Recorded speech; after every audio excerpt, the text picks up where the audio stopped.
प्याज वैसे तो खाने में इस्तेमाल होती है, लेकिन हमारे देश में प्याज का राजनीति से गहरा नाता रहा है। प्याज का एक राजनीतिक इतिहास है। प्याज के कारण कई बार सरकारें गिर चुकी हैं। एक बार फिर से प्याज राजनीति के केंद्र में है, लेकिन इस बार प्याज का सियासी अखाड़ा महाराष्ट्र बनता दिखाई दे रहा है। लोकसभा चुनाव से ठीक पहले महाराष्ट्र के दिग्गज नेता और पूर्व कृषि मंत्री शरद पवार ने प्याज निर्यात बैन का मुद्दा उठा दिया है। तो वहीं उनकी पार्टी एनसीपी की ओर से भी किसानों के मुद्दे पर लगातार सरकार को घेरा जा रहा है। ऐसे में सवाल खड़ा होता है कि क्या महाराष्ट्र में लोकसभा चुनाव में प्याज निर्यात बैन एक बड़ा मुद्दा बनने जा रहा है? क्या प्याज करेगी महाराष्ट्र की 48 सीटों पर जीत हार का फैसला? नमस्कार, मेरा नाम है शिवराज सिंह और आप देख रहे हैं किसान तक। बता दें कि महाराष्ट्र एक बड़ा प्याज उत्पादक राज्य है। केंद्र सरकार ने पिछले साल दिसंबर में प्याज निर्यात पर बैन लगा दिया था। किसान सरकार के इस फैसले का शुरुआत से ही विरोध करते आ रहे हैं। हालांकि किसानों को उम्मीद थी कि सरकार मार्च महीने में बैन को हटा लेगी, लेकिन ऐसा नहीं हुआ।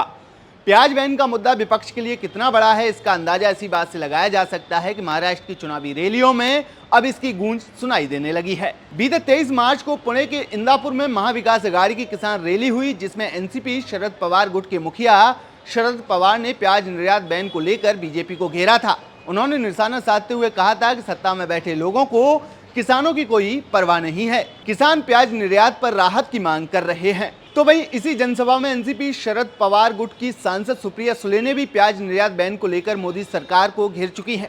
उन्होंने दावा किया था कि किसानों को दूध और प्याज का भाव नहीं मिल रहा है। चुकीची इथेनॉल पॉलिसी केल्यामुळे 300 रुपये जे तुमचे हक्काचे होते ते तुम्हाला कमी मिळणार आहेत। कुणाला पैसे मिळणार होते?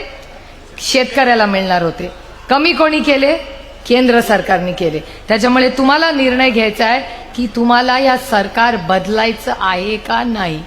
मला माहिती आहे इंदापूरकर काय करणार आहेत। इंदापूरकर फार हुशार आहेत आणि फार स्वाभिमानी आहेत। त्याच्यामुळे माझा विश्वास आहे की बाकी कोणी काही बोललं तरी ह्या वेळी इंदापूरमध्ये जोरदार ही तुतारी वाजणार आहे, ह्याची मला गॅरंटी आहे। लोकसभेला पण आणि विधानसभेला। प्याज बैन का मुद्दा सिर्फ सड़क पर ही नहीं, संसद में भी गूंज चुका है। शरद पवार की पार्टी एनसीपी के सांसद अमोल कोल्हे लोकसभा में प्याज निर्यात बैन का मुद्दा उठा चुके हैं। उन्होंने प्याज निर्यात बैन के मुद्दे पर सरकार को जमकर घेरा था। पिछले 35-40 दिनों से अनियन के एक्सपोर्ट पर पाबंदी लग चुकी है और अनियन एक्सपोर्ट पर पाबंदी लगने की वजह से, प्याज की निर्यात पर पाबंदी लगने की वजह से मेरे महाराष्ट्र के प्याज उत्पादक किसानों का 2000 करोड़ रुपयों का नुकसान हुआ है। और इस पाबंदी की वजह से भला हो रहा है पाकिस्तान के किसानों का, क्योंकि मिडिल ईस्ट का मार्केट हो, यूरोप का मार्केट हो, ये पूरा पाकिस्तान अनियन ग्रोअर फार्मर्स के हाथ में चला गया है और पाकिस्तान के किसानों को उनके प्याज का दाम मिल रहा है, लेकिन मेरे किसान को अपना प्याज 8 से 10 रुपए किलो के दाम में बेचना पड़ रहा है। अमोल कोल्हे के अलावा सुप्रिया सुले भी संसद में प्याज निर्यात बैन के मुद्दे पर सरकार को घेर चुकी हैं। चुनाव में प्याज मुद्दा बनता देख अब बीजेपी भी किसानों को साधने में जुट गई है। एनसीपी की ओर से चुनावी सभाओं में प्याज निर्यात बैन का मुद्दा उठाने के बाद अब केंद्र सरकार ने प्याज किसानों की नाराजगी को दूर करने के लिए बड़ा फैसला किया है। केंद्र सरकार ने 1 अप्रैल से सीधे किसानों से 5 लाख टन प्याज खरीदने का ऐलान किया है। बड़ी बात यह है कि सरकार की ओर से जब ये ऐलान किया गया तो उसमें महाराष्ट्र का जिक्र था। प्याज निर्यात बैन क्यों इतना बड़ा मुद्दा बनता जा रहा है, इसके पीछे की वजह भी जान लीजिए। लोकसभा चुनाव के लिहाज से महाराष्ट्र एक महत्वपूर्ण राज्य है। यहाँ लोकसभा की 48 सीटें हैं जो दिल्ली की सत्ता तक पहुँचने में अहम योगदान देती हैं। राजनीति के साथ ही कृषि और किसानों के लिहाज से भी महाराष्ट्र एक अहम राज्य माना जाता है। महाराष्ट्र के नासिक, कोल्हापुर, सोलापुर, पुणे, अहमदनगर, दिंडोरी और धुले समेत कई लोकसभा क्षेत्रों में बड़ी मात्रा में प्याज की खेती होती है।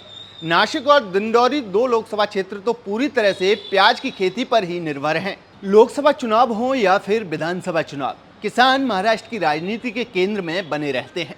महाराष्ट्र के चुनावों में किसान एक बड़ा फैक्टर डालते हैं।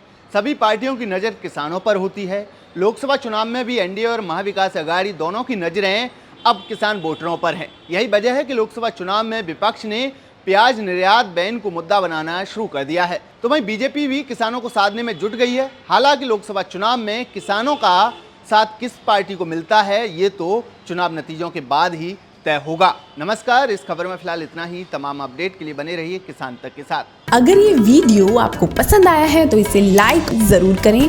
अगर चैनल अभी तक सब्सक्राइब नहीं किया है तो कर लें और नोटिफिकेशन पाने के लिए बेल आइकन भी दबा दें।